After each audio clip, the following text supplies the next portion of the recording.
అందరికి నమస్తే, జై శ్రీరామ్. ఇప్పుడు మహాకుంభమేళ ప్రయాగ్రాజ్లో జరగబోయే మహాకుంభమేళాకి ఎవరైతే వెళ్తారో వాళ్ళందరూ కూడా తప్పనిసరిగా ఒక 5 విషయాలు తప్పనిసరిగా తెలుసుకోవాలి. 5 విషయాలు నేను ఇప్పుడు చెప్తాను. ఎప్పుడైతే మీరు నది స్నానం చేసిన తర్వాత అందరూ కూడా ధ్యానం చేస్తారు. ధ్యానం చేసిన తర్వాత కూడా అక్కడ దాతృత్వం అంటే దానం కూడా చేస్తారు. అలాగే వీటి గురించి ఒక 5 విషయాలు కుంభమేళకి ఎవరైతే వెళ్తారో తప్పనిసరిగా ముఖ్యమైన విషయాలు, ఇవి 5 విషయాలు కూడా తప్పనిసరిగా తెలుసుకోండి. ఈ విషయాలు నేను చెప్తాను. ముందుగా ఛానల్ని ఎవరైతే సబ్స్క్రైబ్ చేసుకునే వాళ్ళు ఉంటారో వాళ్ళందరూ కూడా సబ్స్క్రైబ్ చేసుకోండి.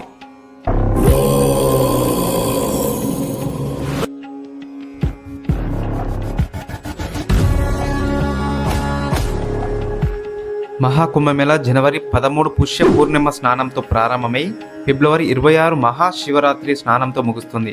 గంగా, యమున, ప్రాచీన సరస్వతి నదుల పవిత్ర త్రివేణి సంగమంలో లక్షలాది మంది భక్తులు చేరుకొని విశ్వాసం, భక్తి మరియు ఐక్యతను చాటుతారు. ప్రయాగ్రాజ్లోని గంగా, యమున మరియు అంతర్వాహిని సరస్వతి నదుల పవిత్ర సంగమమే త్రివేణి సంగమం. ఇది మతపరంగా మరియు చారిత్రాత్మకంగా చాలా ముఖ్యమైన ప్రదేశం. ఇక్కడ ప్రతి 12 సంవత్సరాలకు ఒకసారి మహాకుంభమేళ జరుగుతుంది. ఇక్కడ స్నానం చేయడం ద్వారా అన్ని పాపాల నుండి విముక్తి పొంది మోక్షం లభిస్తుందని నమ్ముతారు.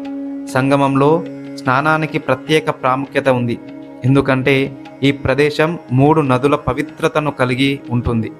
భక్తులకు ప్రత్యేక ఆకర్షణగా నిలిచే ఈ సంగమంలో ఆధ్యాత్మిక శాంతి, ధార్మిక విశ్వాసాలకు సంబంధించిన విశిష్ట అనుభూతి ఉంది. మహాకుంభమేళ సమయంలో ప్రతిరోజు స్నానానికి నది స్నానం పవిత్రమైనదిగా పరిగణించబడుతుంది. అయితే ప్రధాన నది స్నానాలు తేదీ కింది విధంగా నేను ఇప్పుడు స్క్రోల్లో చూపిస్తాను. జనవరి 13 పుష్య పౌర్ణమి, జనవరి 14 మకర సంక్రాంతి, జనవరి 29 మౌని అమావాస్య, వసంత పంచమి ఫిబ్రవరి 3, ఫిబ్రవరి 12 మాఘీయ పూర్ణిమ, ఫిబ్రవరి 26 మహాశివరాత్రి. ఫిబ్రవరి 26 వీటిలో 3 తేదీలు షాహీ స్నాన్ కోసం. ఆ సమయంలో అఖాడాలు, అఘోరాలు మరియు సాధువులు పవిత్ర స్నానానికి పెద్ద ఊరేగింపుగా వెళ్తారు. ఆ 3 తేదీలు మకర సంక్రాంతి, అలాగే మౌని అమావాస్య, వసంత పంచమి అంటే జనవరి 14, జనవరి 29, ఫిబ్రవరి 3. మహాకుంభమేళ కాల అతీతమైన ఆచారాల భాండాగారం.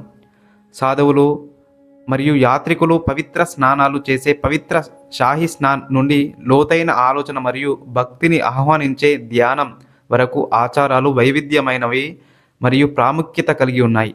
ప్రతి ఆచారానికి దాని స్వంత ప్రాముఖ్యత మరియు అర్థం ఉంటుంది. నేను చెప్పే 5 విషయాలు తెలుసుకోవాలి. 1. పవిత్ర స్నానం. కుంభమేళ సమయంలో గంగా, యమున, అంతర్వాహిని సరస్వతి సంగమంలో స్నానానికి ప్రత్యేక ప్రాముఖ్యత ఉంది. ఈ పుణ్య సంగమంలో స్నానం చేయడం వలన సకల పాపాలు నశించి మోక్ష ప్రాప్తి కలుగుతుందని విశ్వాసం. స్నానం చేయడం అనేది వ్యక్తిగత పవిత్రత కోసమే మాత్రమే కాకుండా సామాజిక సామరస్యం మరియు ఐక్యత సందేశాన్ని కూడా తెలియజేస్తుంది. ఇక్కడ వివిధ సంస్కృతులు మరియు వర్గాల ప్రజలు ఈ పవిత్ర ఆచారంలో పాల్గొనడానికి కలిసి వస్తారు. ప్రత్యేక పరిస్థితుల్లో నదులు, నీరు కూడా ప్రత్యేక ప్రాణదాయక గుణాన్ని పొందుతుందని భావిస్తారు.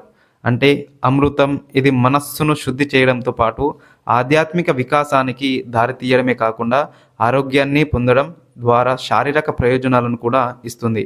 2. ధ్యానం. మహాకుంభమేళలో ధ్యానానికి 1 కంటే ఎక్కువ అర్థాలు ఉన్నాయి. 1. నది స్నానం చేసిన తర్వాత భక్తులు కళ్ళు మూసుకొని ధ్యానం చేసి ఆధ్యాత్మిక శాంతిని అందించే భగవంతుని స్మరించుకుంటారు. అలాగే 2. ఋషులు మరియు సాధువులు పండలలో నిర్వహించబడి యోగ సాధన శిబిరాలలో పాల్గొనడం ద్వారా భక్తులు తమ అంతర్గత శక్తిని మేల్కొల్పడానికి సాధన ఉపయోగపడుతుంది. 3. దాతృత్వం మరియు సామాజిక సేవలో ఒక ముఖ్యమైన భాగంగా పరిగణించబడుతుంది. దీనిలో ఆహారం, బట్టలు లేదా డబ్బు అవసరమైన వారికి విరాళంగా ఇవ్వబడుతుంది. ఇది ధర్మ సాధనకు దారితీస్తుంది. కుంభమేళ సమయంలో విరాళాల గురించి ప్రత్యేక చారిత్రక ఆరాధాలు 6వ శతాబ్దంలో హర్షవర్ధన్ చక్రవర్తి కాలం నాటివి.